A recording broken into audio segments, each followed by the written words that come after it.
contratos y obligaciones, fase 2 y 3 del proyecto de asignatura, presentado por Nelcy Mariel Velázquez Polanco, Dirian Carelli Calles Caballero, Felipa Giovanna Vázquez Alfaro. Francis Tinora Lobo. De contratos. Un contrato es un acuerdo de voluntad entre dos o más personas, en el que se comprometen a crear, regular, modificar o extinguir derechos y obligaciones. Es decir, un contrato implica un acto jurídico, mediante el cual se establece una relación de intercambio entre las partes involucradas. Requisitos para su validez.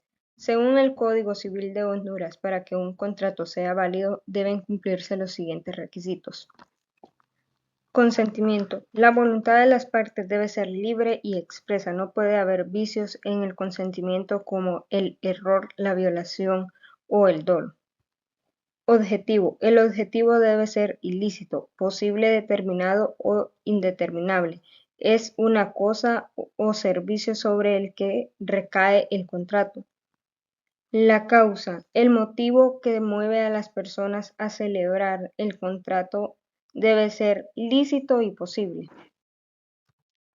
Obligaciones. En Honduras las obligaciones son deberes legales o responsabilidades que una persona o entidad debe cumplir en virtud de la ley. Contrato, acuerdo. Estas obligaciones pueden ser de diversas clases dependiendo del contexto. Por obligación se entiende el vínculo jurídico que a una persona llamada deudor somete a dar, hacer o no hacer algo en favor de otra persona llamada acreedor. Los hechos que las producen. Tradicionalmente se reconocen 5: el contrato, el cuasicontrato, el delito, el cuasidelito y la ley. El contrato puede definirse como una convención que genera obligaciones y es la fuente más fecunda de las obligaciones, es la voluntad. Los cuasicontratos puede definirse como un hecho voluntario, lícito y no convencional que produce obligaciones. El artículo 2197 del Código Civil nos dice que son cuasicontratos los hechos lícitos y puramente voluntarios, de los que resulta obligado su autor para con un tercero, y a veces una obligación recíproca entre los interesados. Del delito y el cuasidelito, que también se pueden definir como hechos ilícitos, la diferencia entre estos es que en el delito hay intención de causar daño, mientras que en el cuasidelito no hay intención sino que únicamente culpa o negligencia, pero ya sea en uno o en el otro, la obligación que se origina es la misma. Y la ley, que son obligaciones legales, aquellas que no tienen otra fuente que la sola disposición de la ley. Clasificación de las obligaciones.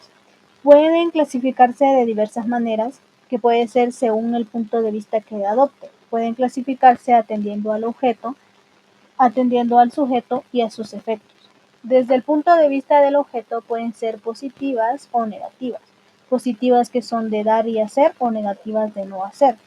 Las de dar, hacer y no hacer jurídicamente es la que tiene por objeto transferir el dominio o constituir un derecho real a favor del acreedor, en tanto que la obligación de hacer es aquella que tiene por objeto la ejecución de un hecho que no consiste en la entrega de una cosa. Por ejemplo, sería prestar un servicio o celebrar un contrato. Y la obligación de no hacer es aquella que tiene por objeto la no ejecución de un hecho determinado por parte del deudor. También están las obligaciones de especie o cuerpo cierto, que es aquella en que se debe determinadamente un individuo de una clase o género determinado. Un ejemplo, la obligación de entregar la casa en que una persona habita. Desde el punto de vista del sujeto, pueden ser de un solo sujeto o de objeto plural, y según sus efectos se pueden dividir en civiles y naturales, principales y accesorias, puras y simples y sujetas a modalidad. De las obligaciones civiles son aquellas que dan derecho para exigir su cumplimiento, y las obligaciones naturales son las que no confieren derecho para exigir su cumplimiento, pero que una vez cumplidas autorizan para poder retener lo que se ha dado o pagado en virtud de las mismas. La diferencia entre una obligación natural y un deber moral es que la obligación natural tiene determinados sus elementos constitutivos como son el acreedor, el deudor y el objeto, mientras que en el deber moral no hay una determinación como tal. La obligación natural produce ciertos efectos jurídicos, el deber moral no. Quien cumple una obligación natural verifica un pago, quien cumple un deber moral hace una donación. Las obligaciones naturales también se clasifican en dos grupos, que son las obligaciones civiles nulas y rescindibles y las obligaciones civiles degeneradas. Que las obligaciones nulas son las que proceden de actos que le faltan solemnidades que la ley exige para que puedan producir efectos civiles, como sería pagar un legado impuesto por un testamento que no ha sido otorgado en la forma debida. Y las obligaciones degeneradas son aquellas obligaciones que inicialmente fueron civiles, pero por causas posteriores perdieron su eficacia y quedaron convertidas en naturales. De los efectos de las obligaciones. Son los que la ley le confiere al acreedor para exigir del deudor el cumplimiento exacto y oportuno de la obligación. Cuando éste no la cumpla en todo o en parte, caerá en mora de cumplirla. Estos derechos son tres: el derecho principal, el cual es para exigir en cuanto sea posible la ejecución forzada de la obligación. Esto quiere decir que el acreedor puede acudir al tribunal pidiendo la ejecución forzada de la obligación para que proceda esta ejecución si es necesario que la deuda sea líquida, que sea actualmente exigible y que conste en un título ejecutivo. Y puede recaer sobre cualquier clase de bienes del deudor, con excepción de aquellos que no son embargables.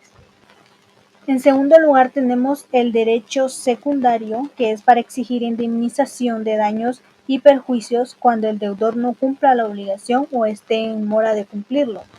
La indemnización de daños y perjuicios es el derecho que tiene el acreedor de exigir al deudor el pago de una cantidad de dinero equivalente a la ventaja o beneficio que le habría procurado el cumplimiento efectivo y oportuno de la obligación.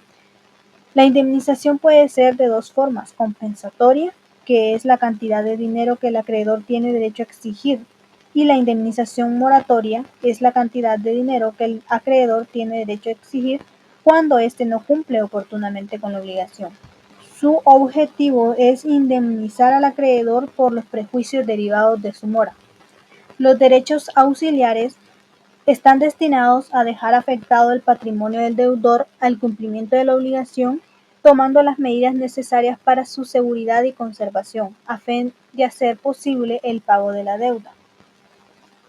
Hay 4 tipos de derechos auxiliares, los cuales son las medidas conservatorias o de precaución, que son aquellas que tienen por objeto mantener intacto el patrimonio del deudor, evitando que salgan de su poder los bienes que la forman, a fin de hacer posible el cumplimiento de la obligación.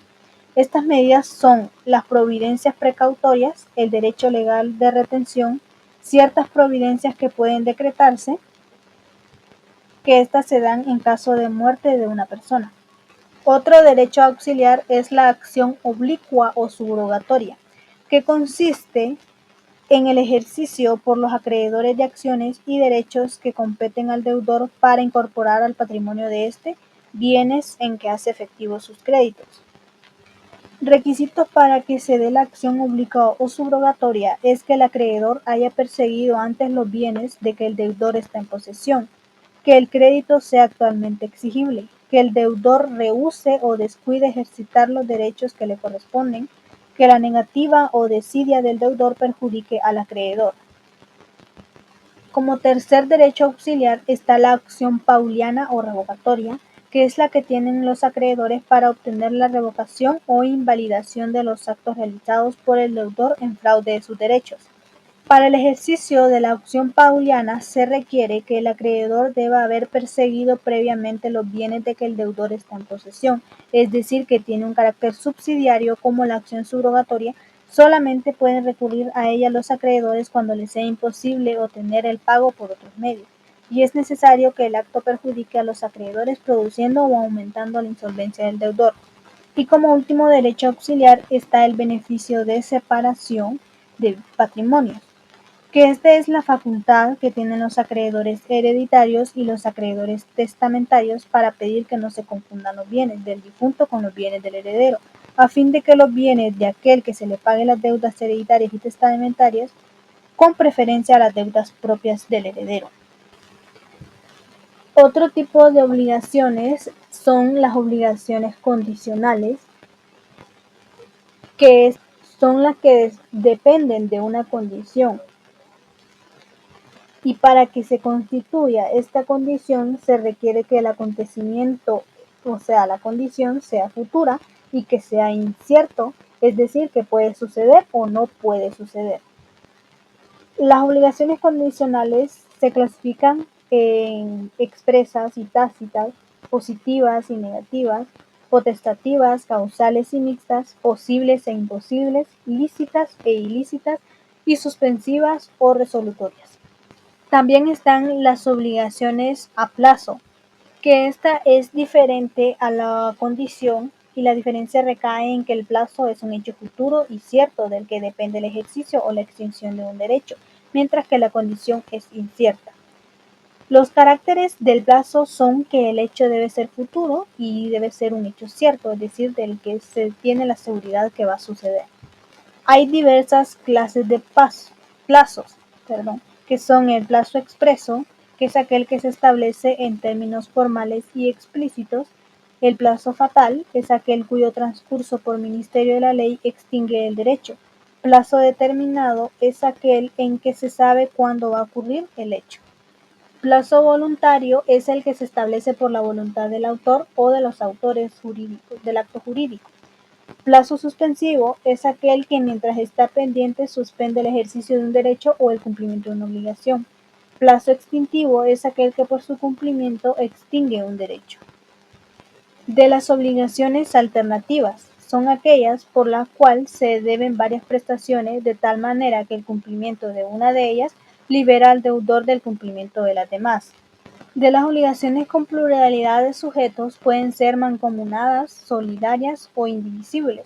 Las mancomunadas son aquellas en que habiendo varios deudores o también varios acreedores y un solo objeto que se puede dividir, cada deudor está únicamente obligado al pago de su cuota y cada acreedor solo puede exigir su cuota en el crédito. De las obligaciones solidarias es aquella en que hay varios deudores o varios acreedores y que tienen por objeto una prestación que, a pesar de ser divisible, puede exigirse totalmente por cada uno de los acreedores o a cada uno de los deudores. Las obligaciones indivisibles, la divisibilidad o la indivisibilidad de una obligación no ofrece interés cuando solo hay un deudor o hay un acreedor. Si se da el caso, la obligación se comparte y debe ser ejecutada como si fuera indivisible.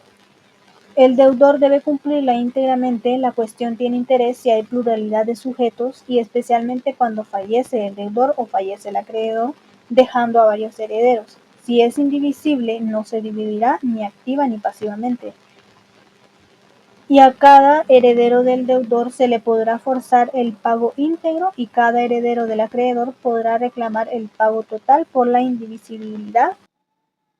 Bueno, en este caso vamos a hablar de las clases de obligaciones. Tenemos lo que son las obligaciones de dar, obligaciones de hacer y obligaciones de no hacer. Obligaciones de dar implican la entrega de un bien o un derecho a la otra parte. Estamos obligados, por ejemplo, cuando hacemos la compraventa de una casa, estamos obligados a entregar el bien, ya que se nos entregó a cambio un efectivo, entonces nosotros estamos obligados a entregarle lo que por derecho les corresponde. También tenemos lo que son las obligaciones de hacer, que se refiere a la realización de una acción, por ejemplo, realizar una obra o prestar un servicio.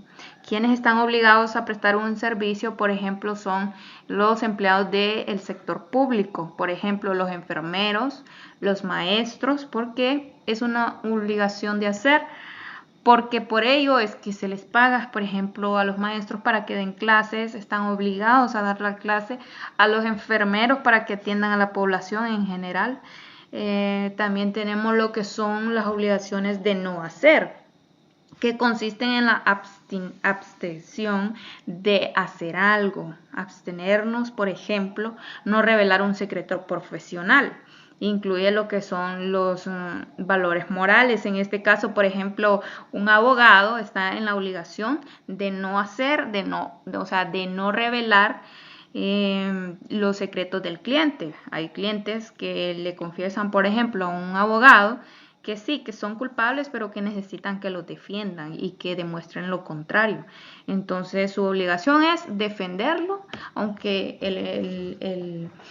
el cliente le haya contado la verdad. Su obligación, porque le están pagando para eso, es hacer lo que el cliente le pide a cambio de eso. Esa es su obligación. Hablando de las características de las obligaciones, tenemos que el cumplimiento, el incumplimiento y la solidaridad. En el cumplimiento, el deudor debe cumplir con los pactos en el contrato o acuerdo. Es decir, por ejemplo, si un contrato dice que en tanto tiempo se va a entregar una propiedad, un carro, cualquier bien, la persona está obligada a cumplir al pie de la letra lo que se estableció en un contrato. También está el incumplimiento, que si el deudor no cumple con la obligación, puede ser demandado por el acreedor para exigir el cumplimiento forzoso, el pago de daños y perjuicios o la resolución del contrato. Esto se ve demasiado en los casos que incluyen dinero de por medio. Algunas personas piensan que un contrato no se debe de cumplir y que pues no tengo dinero y no voy a pagar. Y no es así, porque para eso está ir a arreglar de la forma legal, y si usted no puede pagar completamente, se puede pagar por cuotas. Acuérdese que, bueno, en el caso que no tuviera nada a nombre, entonces, por ejemplo, ningún bien, ninguna casa, ningún carro, ningún terreno, la ley pues le mandaría a buscar un trabajo o a buscar una forma, incluso le podría ayudar a buscar una forma para que gane dinero y pagar, salir con su obligación. El incumplimiento lleva un proceso legal muy largo, porque no solo por decir no, yo no tengo nada, es que no va a cumplir con su obligación. Muchas personas sí están como bien confundidas y simplemente acuden al incumplimiento de su contrato. También tenemos la solidaridad, que en algunos casos varias personas pueden ser responsables por el incumplimiento de una obligación de forma conjunta y solidaria. Tenemos en esta diapositiva lo que son las consecuencias del incumplimiento de contratos y obligaciones, siguiendo con algunas de las características que estaba comentando en la diapositiva anterior. Cuando una persona no cumple con una obligación o con los términos establecidos en un contrato, el Código Civil de Honduras contempla varias consecuencias legales. Era lo que estábamos hablando del cumplimiento forzoso. No significa que porque no cumplió o se ponga sus excusas, la ley no lo va a hacer cumplir. Claro que sí, existe lo que es el cumplimiento forzoso. El acreedor puede exigir que se cumpla la obligación, ya sea en especie o por equivalencias. Tenemos lo que son resarcimiento de daños. Si el incumplimiento causa perjuicios, el deudor debe indemnizar al acreedor por los daños ocasionados. O sea que en este caso ya no iría solamente a tener que cumplir con lo que debe, sino que también con los daños causados, con los daños que se le hicieron al acreedor, ya que no contaba con la parte que debía de cumplir el deudor. La resolución del contrato. En algunos casos el incumplimiento puede llegar a rescisión del contrato. Entonces no significa que porque diga no puedo, se cierre, no puedo cumplir, es de que solo es así. Eso no se va a quedar así. Tiene que haber siempre, acordémonos de que los contratos son obligaciones que la persona adquiere. Y cuando hablamos de obligaciones, significa que debemos cumplirla, sea como sea. Como conclusiones del tema, podríamos decir, como número 1, las fuentes de las obligaciones pueden originarse de diversas situaciones jurídicas, tales como el contrato, el cuasicontrato, el delito, el cuasidelito y la ley, lo que demuestra la diversidad de escenarios en los que una obligación puede surgir dentro del ámbito del derecho civil. Como punto número 2, la clasificación de las obligaciones varía según diferentes criterios, como el objeto, que son las positivas, negativas, de cuerpo cierto, de género, entre otras. De sujeto es singular o plural. Y sus efectos son principales, accesorias, puras y simples. Sujetas a modalidad, lo que permite una estructura ordenada para su estudio y aplicación en la práctica jurídica. Como punto número 3 y última, nos dice que las obligaciones pueden presentar diversas modalidades, como las condiciones, plazos, alternativas o con pluralidad de sujetos, lo que implica que no todas las obligaciones son absolutas o de cumplimiento inmediato, sino que pueden estar sujetas a condiciones o términos específicos que determinan su exigibilidad y cumplimiento. Eso ha sido todo. Gracias.